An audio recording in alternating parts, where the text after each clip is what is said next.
आता इथे बघा,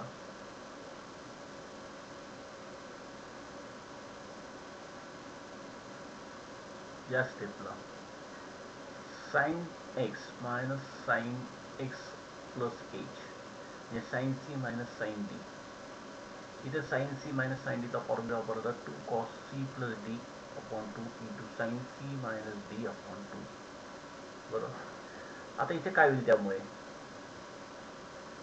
हा 2 कॉस सहज राहील x plus x that is 2x plus h upon 2 into इथे बघा साईनमध्ये काय राहील, या एक्स बरोबर हा एक्स कट होईल, राहील minus h upon 2 denominator h into sine x into sine of x plus H.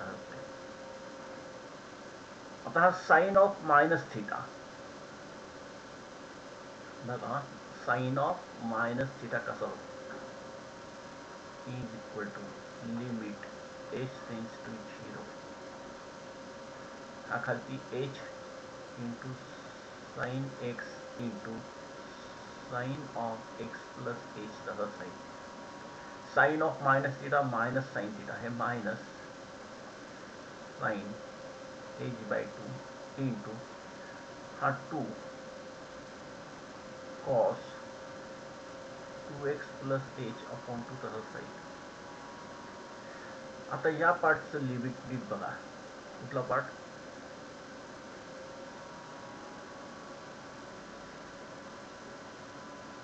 साईनच्या पुढे जेवढे अँगल आहेत तेवढीच क्वांटिटी खालती आहे, आणि जर का एच टेन्स टू 0 असेल तर एच बाय 2 टेन्स टू 0 सुद्धा होणार आहे.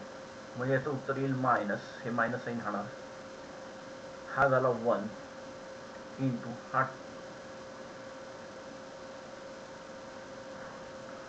आता इथे 1 होण्यासाठी एक स्टेप राहिली आपली, ह्याचं 1 होण्यासाठी काय करावं लागेल आपल्याला, एक राहिली गोष्ट कुठली, ह्याचा 1 आन्सर होण्यासाठी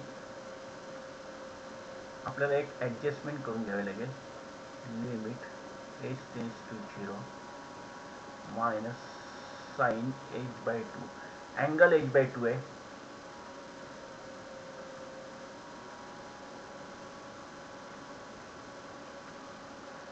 इथे एच बाय 2 आहे म्हटल्यानंतर खालती पण एच बाय 2 असायला पाहिजे.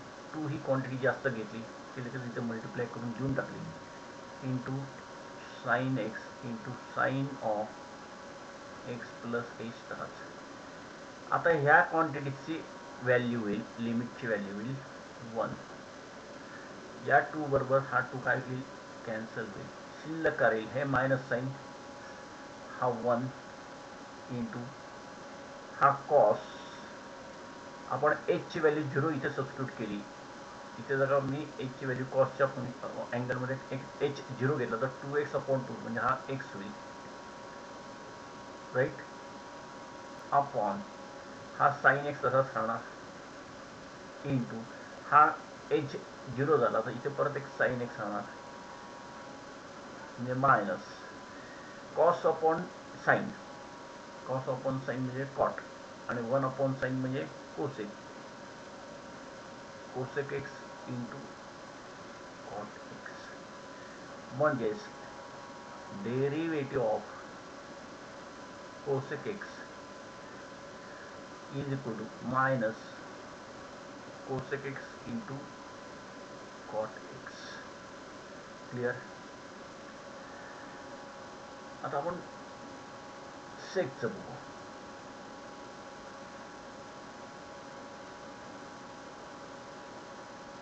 y is equal to 6. Therefore, dy by dx is equal to limit of h tends to 0 sec of x plus h minus sec x upon h. पण ट्रिग्नोमेट्रिकमध्ये कुठे सेक सी मायनस सेक D असा formula available नाही, म्हणजे आपल्याला या सेकला रूपांतरित करायला लागेल बेसिक रेशो जो आहे कॉस, हा डिनॉमिनेटरमधला एच तसाच 1 upon cos of x plus h minus 1 upon cos x limit h tends to 0. आता न्यूमरेटरमध्ये हे जर काय 1/cos of x plus h minus 1/cos x याचा एलसीएम घेतला तर तो होईल cos x into cos of x plus h आणि हा डिनॉमिनेटरमध्ये h आहेच आहे.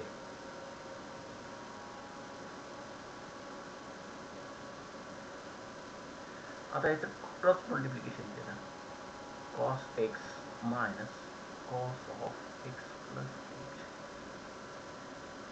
is equal to limit h tends to 0. आता न्यूमरेटरमध्ये आपण cos c minus cos d चा फॉर्म्युला वापरू शकतो. Okay, cos c minus cos d minus 2 sin x plus h upon 2 into sin x minus h upon 2 divided by h into cos x into cos of x plus h as it is equal to limit h tends to 0. और denominator आहे तसंच लिहून घेऊ 1 cos x into cos of x plus h minus 2 sin x plus x म्हणजे 2x plus h upon 2 into sin of या x बरोबर हा x cut झाला minus h upon 2.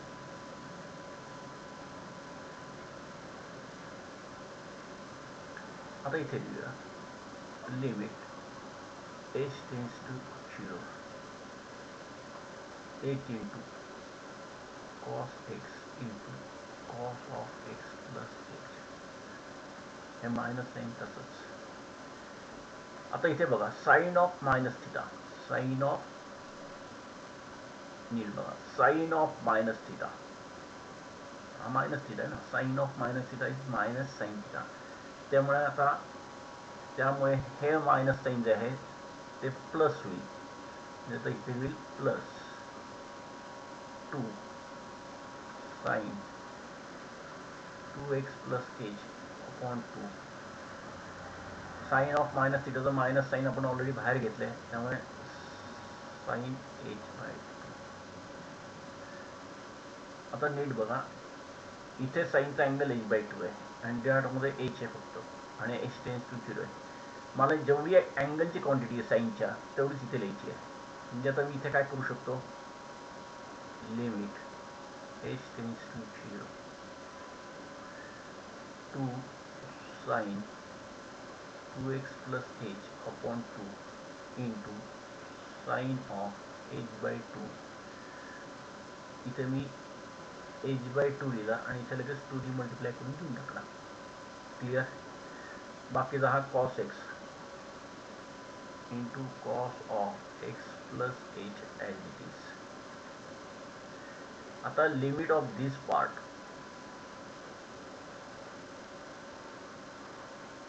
when h tends to 0 is 1 हा 2 बरोबर हा 2 काय झाला कॅन्सल झाला. शिल्लक करायला इथे या x च्या जागी मी 0 घातला या x च्या जागी 0 घातला तर तयार काय होईल माझ्याकडे हा होईल साइन 2x upon 2 म्हणजे नुसता x राहील. ओके याची किंमत 1 झाली आहे divided by cos x into या x च्या जागी 0 घेतला मी h tends to 0 इथे हा होईल cos x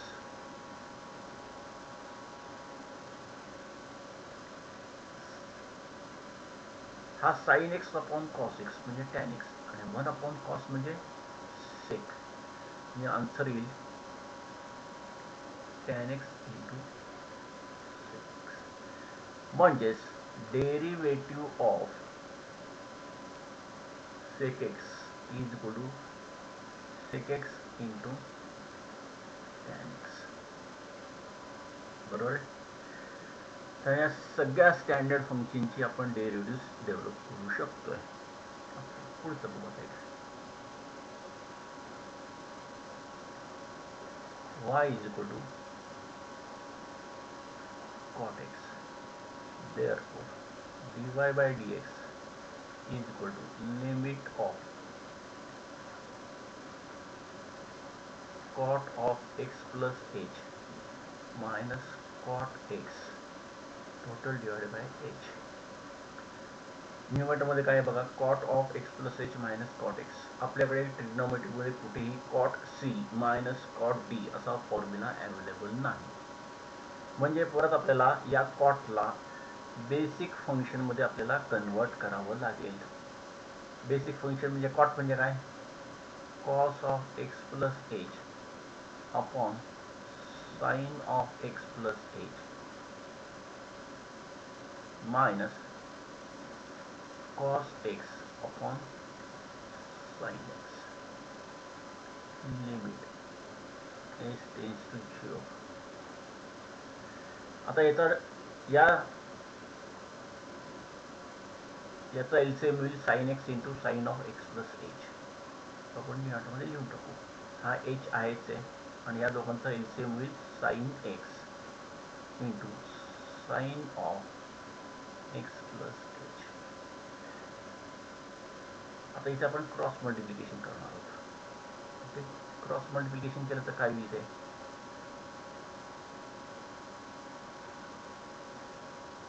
cos of x plus H into sine x minus cos x into sine of x plus h. आता नीट बघा हा फॉर्म्युला काय, sign A into cos B minus cos A into sine B झाला. म्हणजे हा numerator जो आहे तो पूर्णपणे काय झाला, लिमिट ऑफ हा पूर्ण न्यूमरेटर झाला sine x minus sine of a minus b. A म्हणजे एक्स आणि बी म्हणजे एक्स प्लस एच. ते मायनस त्याने दोघांना जाईल, एक्स आणि एचला, divided by h into sine x into sine of x plus h is equal to limit h tends to 0. आणि हा टर्मला एच तसाच. या साइन एक्स बरोबर हा एक्स गेला, sine of minus h into sine x into sine of x plus sine of x plus H.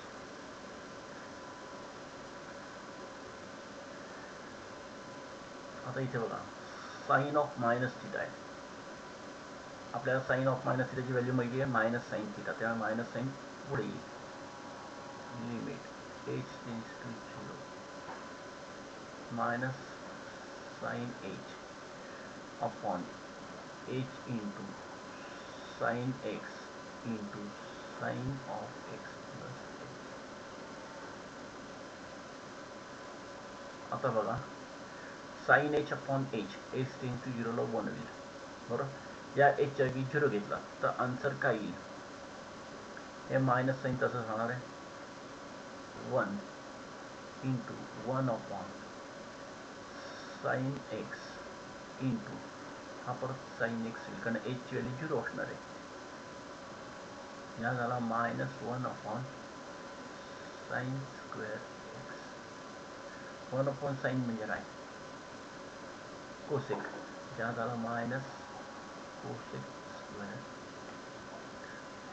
म्हणजेच derivative of cot x is equal to minus cosec square. Okay, समजलंय. तर हे सगळ्या trigonometric फंक्शनची आपण बाय फर्स्ट प्रिन्सिपल मेथडने म्हणजेच लिमिटच्या सहाय्याने derivative derive केली आहेत. ओके, पुढच्या लेक्चरला आपण बाकीच्या स्टँडर्ड फंक्शनची डेरिव्हेशन बघूया. ओके, आज आता इथे थांबूया. Okay, thank you, bye.